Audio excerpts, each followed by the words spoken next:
রাত কটা হলো শিবেন?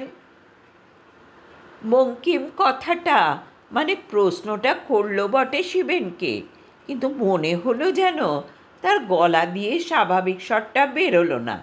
কেমন যেন চাপা একটা ফিসফিসানির মতো গলার আওয়াজটা বঙ্কিমের মনে হলো। ঘরের কোণে ফায়ারপ্লেসের আগুনটা ঝিমিয়ে এসেছে, কেবল রক্তাভা ফায়ারপ্লেসের দেওয়ালে দাঁড়িয়ে আছে। বাইরে হিমঝরা রাত্রি, সঙ্গে কনকনে বরফের চাবুকের মতো হাওয়া। ঘরের ভেতরের বাতাসে কিন্তু একটা উষ্ণতা ছড়িয়ে আছে। ঘরের টেবিল ল্যাম্পটা তো ধনবাহাদুর যথেষ্ট তেল ভরে দিয়ে বলেছিল, সারি রাত বাতি জ্বালেগি সাব। অনেক কষ্টে টেবিল ল্যাম্পটা আয়োজন করা হয়েছিল, কারণ বাড়িটায় ইলেকট্রিক কানেকশন ছিল না। দীর্ঘদিন ধরে বাড়িটায় কেউ থাকেনি বলে ইলেকট্রিক কানেকশন কেটে দেওয়া হয়েছিল। অথচ একটা আলোর ব্যবস্থা না হলে রাত্রিবাসী বা কী করে করা যাবে? ঘরগুলো তেমন পরিষ্কার বাসোপযোগী ছিল না। ধনবাহাদুর বলেছিল, 3 साल एक कोठी खाली पड़ा है साहब। हमारा साहब आने से भी होटल में रहता है, उसी लिए। लेकिन बिस्तर तो नहीं है, कंबल भी नहीं है। इतना ठंडी रात आप लोगों रहेगा कैसे? फिक्र मत करो, हम लोगों के साथ बिस्तरा कंबल है। বড় বেডরুমটা তখন ধনবাহাদুর সাফ করে দিয়েছিল। দুটো খাটিয়া পাশাপাশি পেতে শয়নের ব্যবস্থা করেছিল। খাটে কেবলমাত্র কয়ারের দড়ি ছিল। সেই গদি সাফ করে ধুলো ঝেড়ে বিছানা পাতা হয়েছিল। বিরূপাক্ষ কলকাতা থেকে রওনা হওয়ার আগে দার্জিলিংয়ের কেবল করে আমাকে শুধিয়েছিল, শিশির, 2 দিনের জন্য দার্জিলিং যাব, যাবি? হঠাৎ এই পৌষ মাসের শীতে দার্জিলিং? ঠান্ডায় যে জমে যাবি। শীতের সময় তো শীতের দেশে যেতে হয়, তাই বুঝি? হ্যাঁ, শীতটাকে তাহলে পুরোপুরি উপভোগ করা যায়। যাবি তো বল। সত্যি, ব্যাপারটা কি বলতো, এই সময় দার্জিলিং? ব্যাপার আবার কি, স্রেফ একটা অভিজ্ঞতা অর্জন। বলাই বাহুল্য, বিরূপাক্ষর কথা আমি বিশ্বাস করিনি। কোনো একটা উদ্দেশ্য নিয়ে সে দার্জিলিং চলেছে এই সময় বুঝেছিলাম, কিন্তু জানতাম সে উদ্দেশ্য সে ব্যক্ত করবে না। তবে এও বুঝেছিলাম নির্ঘাত কোনো রহস্যের হাতছানি আছে, তাই রাজি হয়ে গিয়েছিলাম। সঙ্গে সঙ্গে আমাদের অন্য 2 বন্ধু শিবেন এবং বঙ্কিমও যাওয়ার জন্য আগ্রহ প্রকাশ করেছিল। প্লেনটা লেট ছিল। বাগডোগরা থেকে ট্যাক্সিতে যখন দার্জিলিংয়ে পৌঁছলাম তখন সন্ধ্যা আসন্ন প্রায়। শৈলপুরীতে পৌষের এক কনকনানি শীতের রাত্রি নামছে। হাড়ে হাড়ে কাঁপুনি শুরু হয়ে গিয়েছে। ব্যাপারটা যে কোনো এক অজ্ঞাত রহস্যের হাতছানি বুঝলাম যখন কাঠ রোড ছাড়িয়ে বেশ কিছুটা দূরে সন্ধ্যার ঘনায়মান অন্ধকারে আমাদের ট্যাক্সিটা একটা ভুতুড়ে পোড়ো বাড়ির সামনে এসে দাঁড়ালো। বললাম, এ কোথায় এলে বীরু? বাড়িটা যে পোড়ো, ভুতুড়ে বাড়ি বলে মনে হচ্ছে, হন্টেড হাউস। ভয় লাগছে না? হ্যাঁ রে, বঙ্কিম শুধোলো। সত্যিই নাকি এখানে রাত্রি নিশীথে মৃত্যুর হাওয়া বয়? বঙ্কিম আমাদের বন্ধুদের মধ্যে যেমন বিরাট চেহারা, তেমনি খায় প্রায় ভীমের খাদ্য। বুদ্ধিটাও আকাশ সদৃশ্য, আর ভয়ও তেমনি, যাকে বলে রীতিমতো ভীতু। বঙ্কিমের আরও একটা গুণ আছে, অত্যন্ত সরল প্রকৃতির বলে যে যা বলে তাই বিশ্বাস করে নেয়। শিবেন ঠিক উল্টো, রোগা লিকলিকে চেহারা, ভয় ডর কিচ্ছু নেই, মারামারিতে সিদ্ধহস্ত, আর আহার পাখির আহার। আমার এবং বিরূপাক্ষর দুজনের পরিচয় তো সকলেরই জানা আছে, কারো কাছে নতুন নয়। সন্ধ্যার কনকনে অন্ধকার ঘনিয়ে আসছে, দূরে কালো আকাশপটে শহরের দীপালোকমালা জোনাকির মতো জ্বলছে। ট্যাক্সিওয়ালা কোনো মতে আমাদের মালপত্র নামিয়ে দিয়েই ভাড়া নিয়ে কেমন যেন সন্দিগ্ধ দৃষ্টিতে আমাদের দিকে তাকাতে তাকাতে চলে গেল। ঠিক চলে গেল বললে ভুল হবে, মনে হলো যেন পালিয়ে বাঁচল। ডাকাডাকি করতে করতে ওই বাড়ির কেয়ারটেকার ধনবাহাদুর একটা টর্চ হাতে সামনে এসে দাঁড়ালো। কলকাতা সে आप लोगों आता है साहब? हाँ, বিরূপাক্ষ বললে। তোমার সাহেবের চিঠি পাওনি? जी, लेकिन यही कोठी में आप लोगों रहेगा? हाँ, लेकिन साहब क्या बात है, 3 साल हो गया एक कोठी खाली पड़ा है। ठीक है, चलो अंदर, लेकिन साहब इलेक्ट्रिक कनेक्शन तो नहीं है, एक तो बाती मिलेगा? তা মিল सकता। তারপর ধনবাহাদুরই সব ব্যবস্থা করে রাত 7:45 নাগাদ চলে গিয়েছিল। রাত 9টায় হোটেল থেকে খাবার আসার পর দিন সকালে আবার আসবে বলে বিদায় নিয়েছিল। রহস্যের কিছুটা উন্মোচন করল বিরূপাক্ষ রাত 10টায় আহারাদির পর। জানিস শিশির, তোর সিনেমার একটা চমৎকার প্লট হয়তো পেয়ে যাবি এখানে। তাই নাকি? হ্যাঁ, এ বাড়িটার সুবীরের বাবা কিনেছিলেন এক মেম সাহেবের কাছ থেকে। তারপর রিনোভেট করে কিছুদিন ছিলেন। তারপর কিন্তু হঠাৎ অসুস্থ হয়ে পড়ায় কলকাতায় চলে যান মাসখানেক বাদে। কলকাতাতেই তার মৃত্যু হয়। এরপর বছর চারেক খালি পড়েছিল বাড়িটা। বছর 3 আগে সুবীর দিন 10 জন্য আসে এখানে থাকবার জন্য, কিন্তু পারল না থাকতে। পরের দিনই চম্পট দিল।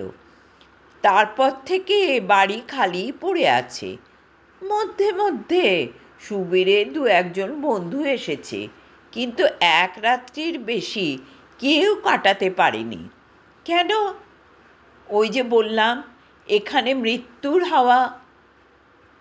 পরিষ্কার করে বল। বললাম, রাত্রে নাকি, মানে রাত ঠিক 1টায় নাকি এক বস্ত্রাবৃতা রহস্যময়ী নারীর আবির্ভাব ঘটে। বঙ্কিম বলল, সত্যি বলছিস বীরু? তবে কি মিথ্যে? আর মিথ্যে যে নয় সেটা তো রাত ঠিক 1টা বাজলেই জানতে পারবি। বঙ্কিম আমার পাশে একটু সরে এলো। আমার আসার কারণ সেই রহস্যময়ী বস্ত্রাবৃতা নারীর জন্য। মোলাকাতটা যদি হয়ে যায়। বললাম, তুই বিশ্বাস করিস?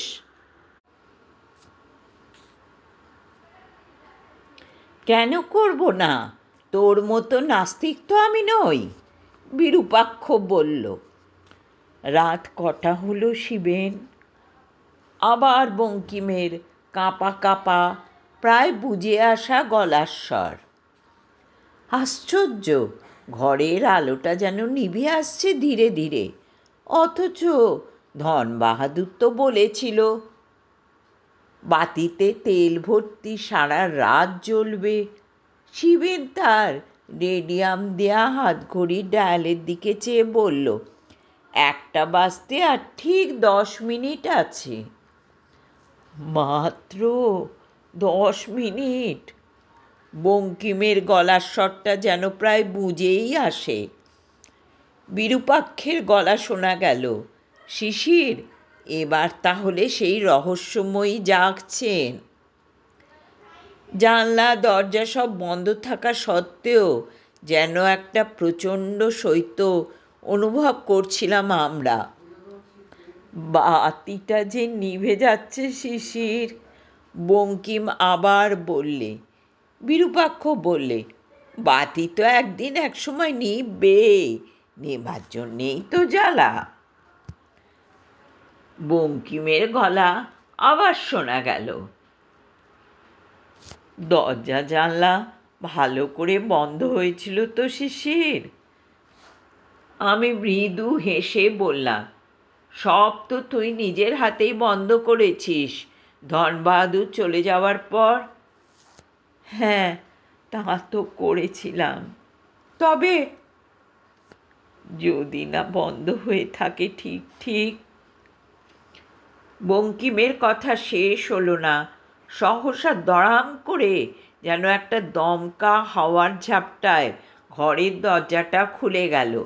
সঙ্গে সঙ্গে এক ঝলক ঠান্ডা হাওয়া হু হু করে যেন ছুটে এলো অন্ধকার ঘরের মধ্যে। বাতিটাও সেই মুহূর্তে বার দুই কেঁপে দপ করে নিভে গেল। বরফের মতোই একটা ঠান্ডা কঠিন স্তব্ধতা, কোনো শব্দ নেই।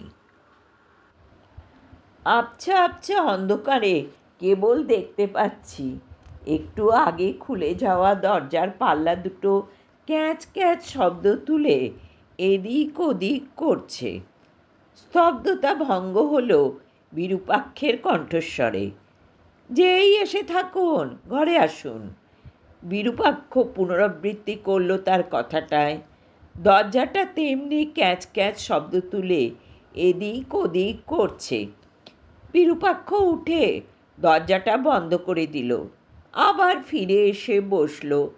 2 মিনিটও গেল না, খুট করে একটা শব্দ, আবার দড়াম করে দরজার পাল্লা দুটো খুলে গেল। মনে হলো কেউ যেন বাইরে থেকে ধাক্কা দিয়ে পাল্লা দুটো খুলে দিল। ক্যাঁচ ক্যাঁচ শব্দ। এই মাঝরাত্রে রসিকতা করছেন কেন? ভেতরে আসতে হয়, আসুন। কারও কোনো সাড়া নেই। বিরূপাক্ষ কয়েক মুহূর্ত অপেক্ষা করে এবারে উঠে পড়ল। হাতের টর্চটা নিয়ে বাইরে চলে গেল। মিনিট 15 বাদে ফিরে এলো। না, কেউ নেই। দরজাটা আবার বন্ধ করে দিল বিরূপাক্ষ। বাকি রাত আর দরজা খুলল না। ভোর হতেই আমি আর বিরূপাক্ষ বের হলাম। বাইরে সবে আলো ফুটেছে। হঠাৎ বারান্দার দিকে আমাদের দৃষ্টি আকর্ষণ করল বিরূপাক্ষ। শিশির, দেখ। কি? রেখে গেছে পদচিহ্ন। সত্যি তো, সারা বারান্দায় পায়ের ছাপ। পায়ের ছাপ নয়, জুতোর ছাপ, অনেকগুলো। মনে হয় কোনো লাল ভিজে মাটির ওপর দিয়ে জুতো পায়ে কেউ এসে বারান্দায় জুতোর ছাপ ফেলে গেছে। এই যে দেখছি জুতোর ছাপ, বললাম।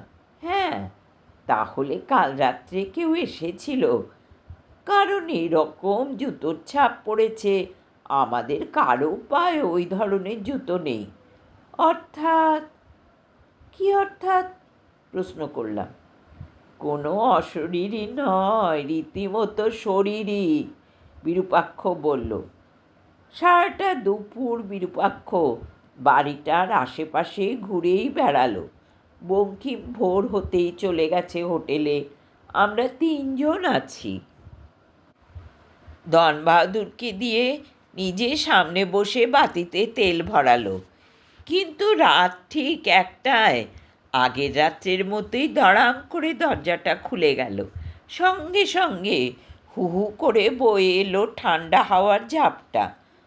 বিরূপাক্ষ তড়াক করে লাফিয়ে উঠল, প্রস্তুত হয়েই ছিল। বুঝলাম টর্চ হাতে ঘর থেকে এক প্রকার যেন ছুটেই বের হয়ে গেল। ঘণ্টাখানেক বাদে ফিরে এলো। দরজায় ধাক্কা দিতে আমরা দরজা খুলে দিলাম। বিরূপাক্ষর ফিরতে দেরি দেখে আমরা দরজাটা বন্ধ করে দিয়েছিলাম। কি হলো, কিছু পেলি? না, বসতে বসতে বললে বিরূপাক্ষ। খ্যাপা খুঁজে খুঁজে ফেরে পরশ পাথর। তারপর 2 ঘণ্টা বিরূপাক্ষ গোটা 12 সিগারেট ধ্বংস করল। চারমিনার। বুঝলাম গভীরভাবে কিছু সে ভাবছে। অশরীরী বা প্রেত আমিও কখনো বিশ্বাস করিনি, তাই ব্যাপারটা কি ঠিক যেন বুঝে উঠতে পারছিলাম না। বলা বাহুল্য, 3য় রাত্রেই একই ঘটনার পুনরাবৃত্তি। এবং বিরূপাক্ষ দরজা খুলে যাওয়ার সঙ্গে সঙ্গে ছুটে বাইরে চলে গেল। ফিরে এলো ঘন্টা 2 বাদে। আমরা দরজা খুলে দিলাম। ব্যাপারটা কি কিছু বুঝতে পারছিস বীরু?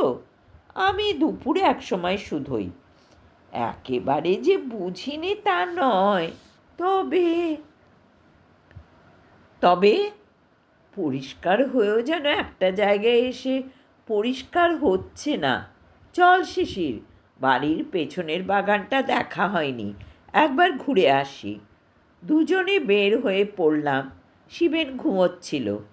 বেশ অনেকটা জায়গা নিয়ে বাগান, ফল ফুলের গাছ একদা ছিল, এখন আর নেই। এখন কেবল চোখে পড়ে আগাছা, ফান জাতীয় কিছু, গোটা চারেক ইউক্যালিপটাস গাছ, আর এখানে ওখানে মাটি খোঁড়া। কে যেন সারা বাগানটা খুঁড়ে বেরিয়েছে। বিরূপাক্ষ কেমন যেন অন্যমনস্ক। ফিরে এলাম ঘরে দুজনে। সন্ধ্যার দিকে কথা হচ্ছিল। বিরূপাক্ষ বলছিল, 3-4 রাত ধরে কেবল দরজাই খুলল, বস্ত্রাবৃতা রহস্যময়ী তো কোনো দর্শন পাওয়া গেল না। অথচ শুনেছিলাম সুবীরের মুখে কোনো এক বস্ত্রাবৃতা রহস্যময়ীর আবির্ভাব ঘটে প্রতি নিশিরাত্রে এই বাড়িটায়। দেখা দিতে মনে হচ্ছে যেন সরম হচ্ছে রহস্যময়ীর। যা হোক, এলো আবার রাত্রি, আর ঠিক রাত 1টায় দড়াম করে খুলে গেল দরজার পাল্লা দুটো, যেন প্রবল এক ধাক্কায়। তারপরেই ওকে, সামনে দরজার ওপর দাঁড়িয়ে সত্যি তো বস্ত্রাবৃতা এক নারী। ঘরের মধ্যে আলোর শিখাটা কমানো থাকায় একটা আবছা আলো আঁধারি যেন থমথম করছে। তুমি যেই হও, সামনে এসো, নিজেকে উন্মোচন করো, নচেৎ গুলি চালাবো, বিরূপাক্ষ বললে। কোনো সাড়া নেই। মূর্তি স্থির অকম্পিত। 4 গুনব, তারপরেই কিন্তু গুলি চালাবো। 1, 2, 3, 4। সঙ্গে সঙ্গে গুলি চালালো বিরূপাক্ষ। Groom groom. আশ্চর্য! সঙ্গে সঙ্গে বস্ত্রাবৃতা রহস্যময়ী অপসৃত। চক্ষের নিমেষে যেন সাৎ করে ওপরে উঠে গেল। কেউ দরজার সামনে নেই। পাল্লা দুটো কেবল ক্যাঁচ ক্যাঁচ শব্দ করছে, আর সেই সঙ্গে ঘর ঘর একটা শব্দ মাথার ওপরে। মনে হলো সবটাই কি দেখার ভুল, দৃষ্টি বিভ্রম মাত্র, না স্বপ্ন? কিন্তু শব্দটা বাইরে ততক্ষণে ছুটে বিরূপাক্ষ অদৃশ্য হয়ে গিয়েছে। আমি তাড়াতাড়ি বাতির শিখাটা বাড়িয়ে দিলাম। শিবেন হতভম্ব হয়ে বসে থাকে। অলৌকিক কিছু কোনো দিন বিশ্বাস করতে মন চাইলেও সত্যি বলতে কি বিশ্বাস তো করিনি আজ পর্যন্ত। কিন্তু ক্ষণপূর্বে জাগ্রতাবস্থায় যা দেখলাম তাতে। শিশির, শিবেনের ডাকে ফিরে তাকালাম। কিছু বলছিস শিবেন? তুই দেখেছিস? হ্যাঁ, আমার মনে হয় এখানে আর থাকা আমাদের উচিত হবে না। কি জবাব দেব শিবেনের কথায়? সত্যি যেন বুঝতে পারছি না। সত্যি যা এইমাত্র চোখের সামনে স্পষ্ট দেখলাম, সেটাকে অস্বীকার করি বা কী করে? ঘণ্টাখানেক বাদে বিরূপাক্ষ ফিরে এলো ঘরে। হাজার তাকে কোনো প্রশ্ন করলাম না। বেলা 7টা নাগাদ সকালে ধন বাহাদুর এলো। বাহাদুর जी, चाय का पानी हुआ? अभी लाता हूँ साहब। साहब, क्या हुआ? सुदोलाम, आप लोगों को डर नहीं लगता तो? नहीं तो। বাহাদুর চলে গেল। বিরূপাক্ষ চুপচাপ একটা চেয়ারে বসে সিগারেট টানছিল। সে যেন রীতিমতো চিন্তান্বিত। 8 ঘন্টা পরে বাহাদুর চা নিয়ে এলো। চা, টোস্ট ও ডিম সেদ্ধ। বাহাদুর, বিরূপাক্ষের ডাকে বাহাদুর সাড়া দিল। ঘর থেকে বের হয়ে যাচ্ছিলাম। ট্রেটা নামিয়ে রেখে ফিরে দাঁড়িয়ে বলল, জি একটু মই মিলেগা? মই? ও ক্যা হ্যায় সাব? বাসের সিঁড়ি। আভি লাতা হুঁ সাব। বিরূপাক্ষ কোনো কথা বলল না। 8টা, 8:30 নাগাদ বিরূপাক্ষ বের হয়ে গেল। ফিরল 10টার পর, সঙ্গে একটা নেপালি কুলি। তার কাঁধে একটা কাঠের মই, কিছু পেরেক আর একটা হাতুড়ি। বললাম, মই দিয়ে কী হবে রে বিরু? আর ওই হাতুড়ি পেরেক? স্বর্গে যাব। বিরূপাক্ষ বললেন, যাবি? আর হাতুড়ি দিয়ে পেরেক ঠুকবো কোথায়? স্বর্গের দরজায়। তারপরই মৃদু হেসে বললে, তোর গল্পের খোরাক জোগাড় করতে এবার মনে হচ্ছে তোর ছবির কাহিনীটা সত্যিই থ্রিলিং, রীতিমতো রোমাঞ্চকর হবে। আমি কোনো কথা বললাম না। বাহাদুরকে ডেকে বিরূপাক্ষ টাকা দিয়ে বাজারে পাঠালো। 1 ঝুড়ি কমলালেবু, কিছু এলাচ ও গোটা 3 মুরগির জন্য। বাহাদুর চলে যাবার মিনিট 20 পরেই বিরূপাক্ষ উঠে দাঁড়ালো। চল শিশির। কোথায়? আয় না। বাড়ির পেছনে এলাম। বিরূপাক্ষ মইটা নিয়ে এলো সঙ্গে। মই লাগিয়ে প্রথমে বিরূপাক্ষ ও পরে আমি ছাদে উঠলাম। ছাদটা বেশ পরিষ্কার, কোনো ময়লা টয়লা নেই, কেবল একধারে একটা ড্রাম উপুর করে পড়ে আছে। কিছুক্ষণ ছাদে ঘুরে বেড়ালো, তারপরই একটা মোটা তার আমাদের দৃষ্টি আকর্ষণ করলো। আরও একটা ব্যাপার নজরে পড়ল আমাদের। ছাদের এক জায়গায় একটা কাঠের তক্তা পাতা, সেটা সরাতেই একটা গর্ত চোখে পড়ল। এখানে গর্তটা কিসের? ছাতে? প্রশ্ন করলাম আমি। অশরীরে যাতায়াতের পথ, বিরূপাক্ষ বললে। তারপরই এগিয়ে গিয়ে ড্রামটা উল্টে দিল বিরূপাক্ষ। ড্রামটা শূন্য। কি যেন ভাবল বিরূপাক্ষ। তারপর বললে, চল। নিচে নেবে মইটা এনে আমাদের ঘরের খাটের তলায় ঢুকিয়ে রাখলো। দেখতে দেখতে আবার রাত্রির অন্ধকার ঘনিয়ে এলো শৈলপুরীতে। মনে মনে যতই ব্যাপারটা মিথ্যে ও অস্বাভাবিক বলে উড়িয়ে দেবার চেষ্টা করি না কেন, মনের কোণে একটা কিন্তু তখনও থেকেই গিয়েছে। বাহাদুর রান্না করে দিয়ে চলে গিয়েছে কিছুক্ষণ আগে। বিরূপাক্ষ তার চেয়ারে বসে একটা চারমিনার ধরিয়ে টানছিল। হঠাৎ বিরূপাক্ষ বলল, অদ্যই এখানে শেষ রজনী। শিশির? মানে? কাল চলে যাব।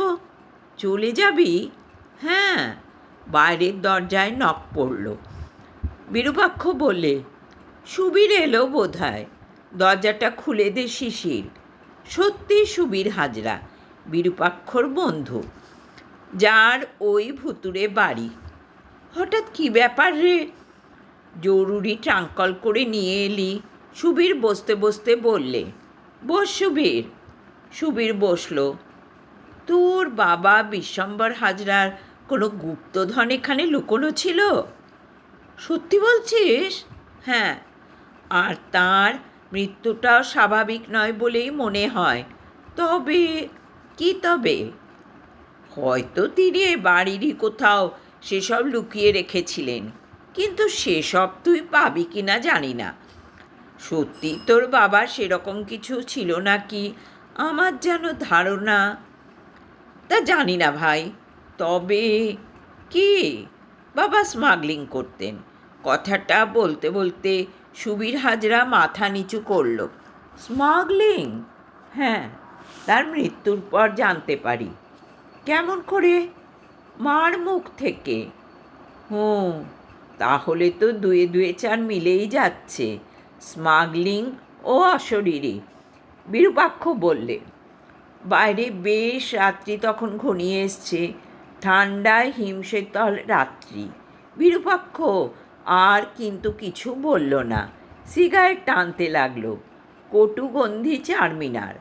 হঠাৎ আবার বিরূপাক্ষর প্রশ্ন, সুবীর, বাহাদুর এখানে কতদিন আছে? তা বছর 8 সুবীর বললে। তোর বাবা মারা গেলেন কবে? বছর চারেক। হ্যাঁ, 4 বছর। আচ্ছা বীরু, কি? তখন তো ফোনে কিছু বললি না, কিন্তু সত্যিই দেখেছি সে বাড়িতে? দেখেছি। কি? বস্তাবৃতা। দেখেছি। রাত ঠিক 1টা। আজ কিন্তু দড়াম করে দরজাটা খুলল না। বিরূপাক্ষ দরজার খিলটা রাত্রে পেরেক ঠুকে এঁটে দিয়েছিল ভেতর থেকে। দরজা না খুলেও সবাই বসে আছি চরম কিছুর প্রতীক্ষায়। একটু পরে হঠাৎ গত রাত্রের মতো ছাতে ঘর ঘর শব্দ শোনা যেতে লাগলো। কিছু যেন গড়িয়ে গড়িয়ে ছাতের এক ধার থেকে অন্য ধার পর্যন্ত। তারপরই সেই বস্তাবৃতা অশরীরীর আবির্ভাব ঘটে। হঠাৎ ছুটে গিয়ে বিরূপাক্ষ সেটা জাপটে ধরল। তারপরে টানাটানি। শিশির, কুইক, ধর, এটা ধর। ছুটে গেলাম আমিও। একটা কাপড় 2 হাতে জাপটে ধরলাম। বেশ শক্ত করে ধরা যাক বলে বিরূপাক্ষ দরজার পেরেক হাতুড়ির মাথা দিয়ে টেনে খুলে ফেলে দরজা খুলে ছুটে বেরিয়ে গেল। কিছুক্ষণ পরে কাপড়টা আমার হাতের মুঠোর মধ্যে এসে গেল। মনে হলো ছিঁড়ে হাতের মুঠোর মধ্যে এসে গেল। তারপরই পরপর 2টো গুলির আওয়াজ রাত্রির স্তব্ধতাকে দীর্ণ বিদীর্ণ করে দিল। সবিস্ময়ে দেখি তার এক প্রান্তে একটা তার জড়ানো। আমি তো সত্যি বলতে কি রীতিমতো হতভম্ব। পরের দিন হোটেলের ঘরে আমাদের সেদিন যাওয়া হয়নি। পরের দিন সকালের প্লেনে যাব। ঘরের মধ্যে আমি, বিরূপাক্ষ, সুবীর হাজরা ও শিবেন। বিরূপাক্ষ বলছিল, ব্যাপারটার মধ্যে যে কোনো ভৌতিক বা অলৌকিক কিছু নেই সেটা আমি প্রথমেই অনুমান করেছিলাম। সবটাই কোনো এক জীবন্ত মানুষের কাজ। তোর বাবার হাতে সত্যি কিছু চোরা কারবারের ব্ল্যাক মানি ছিল সুবীর, এবং সেসব তিনি হয়তো এই বাড়ির মধ্যেই কোথাও লুকিয়ে রেখেছিলেন। সম্ভবত বাহাদুর সেটা জানতে পেরে গিয়েছিল। বাহাদুরকে তো ধরতে পারলি না? না, পারিনি। তবে জখম হয়েছে কাল আমার গুলিতে। এখানকার এসপিকে সব বলেছি, পালাতে পারবে না। কিন্তু তুই বুঝলি কি করে যে গুপ্তধন ছিল? 2টো কারণে। প্রথমত, এ বাড়িতে ভৌতিক করে তুলে কাউকে এ বাড়িতে না আসতে দেয়া, এবং দ্বিতীয়ত বাগানের মধ্যে খোঁড়া গর্তগুলো। বাহাদুরকে কি তুই প্রথম থেকেই সন্দেহ করেছিলি? হ্যাঁ। কেন? প্রথমত, সে তোর বাবার আমলের চাকর। দ্বিতীয়ত, এই বছর এখানে তার কেয়ারটেকার হিসেবে থাকা। আমরা একটা অকাট্য প্রমাণ পেয়েছিলাম। কি? তৃতীয় দিন দরজা খুলে যাওয়ার পরই ছুটে তার বাড়িতে যাই। সকালে তার বাড়িটা দেখে এসেছিলাম। যাই হোক, তার বাড়িতে গিয়ে ডাকাডাকি করতেই বউ বললে তার স্বামী নেই, কার্শিয়াং গেছে, সকালে আসবে। বিশ্বাস হলো না কথাটা। অপেক্ষা করতে লাগলাম। একটু পরে দেখি বাহাদুর আসছে দ্রুত পায় তার বাড়ির দিকে। সত্যি? হ্যাঁ। আর তার কাঁধে ছিল কি জিনিস? কি? একটা বাঁশের মই। মই? হ্যাঁ, যে মইয়ের সাহায্যে সে ছাদে ওঠে রাত্রে। ছাদের ওপরে যে তক্তা ঢাকা গর্তটা ছিল, সেই গর্তের ভেতর দিয়ে একটা কাপড় তারের সাহায্যে ঘরের মধ্যে নিচে ঢুকিয়ে দিয়ে দোলাতো। সবাই মনে করত কোনো বস্তাবৃতা অশরীরী। বলিস কি? তাই। যা হোক, সমস্ত ব্যাপারটা আমার কাছে স্পষ্ট হয়ে গেল। তার পরদিন সকালে তোকে ফোন করি আসবার জন্য। আর ঘর ঘর শব্দের ব্যাপারটা তো বুঝতেই পারছিস। ওই ছাতের ড্রামটা এদিক থেকে ওদিকে গড়িয়ে শব্দ তুলতো। তাহলে? বিরূপাক্ষ বললে। তবে আমার মনে হয় বাহাদুর গুপ্তধনের সন্ধান আজও পায়নি। পেলে সে কাজ ছেড়ে দিত। ওই সামান্য মাইনায় তোর বাড়ির কেয়ারটেকারের কাজ করতো না। সে গুপ্তধন তাহলে কোথায়? সুবীর হাজরা শুধল, জানি না কোথায়। বিরূপাক্ষ বললে, তবে ব্ল্যাক মানি ব্ল্যাক আউট হয়েই থাকে। চোরাই সম্পদের ওপর লোভ করিস না। না, সেই লোভ আমার নেই। আচ্ছা বীরু, কি তুই কি প্রথম থেকে আন্দাজ করতে পেরেছিলি ব্যাপারটা? নিশ্চয়। ভূত বা প্রেত সত্যি কিছু আছে কি না জানি না, তবে যা হয়েছিল বেশি করে আমার, তাই এসেছিলাম এখানে। তারপর বাহাদুরকে দেখে সন্দেহ আরও বেশি করে মনের মধ্যে দানা বাঁধতে থাকে। কেন? ওর চোখে ছিল শয়তানের দৃষ্টি। ও দৃষ্টিকে আমি কখনো ভুল করিনি চিনতে। যাক, রাত হলো, এবার শুয়ে পড়া যাক। কাল আবার ভোরে উঠতে হবে। বিরূপাক্ষ একটা হাই তুলল। বাইরে শৈলপুরীতে হিমঝরা রাত্রি, শান্ত, স্তব্ধ, নিদ্রাভিভূত।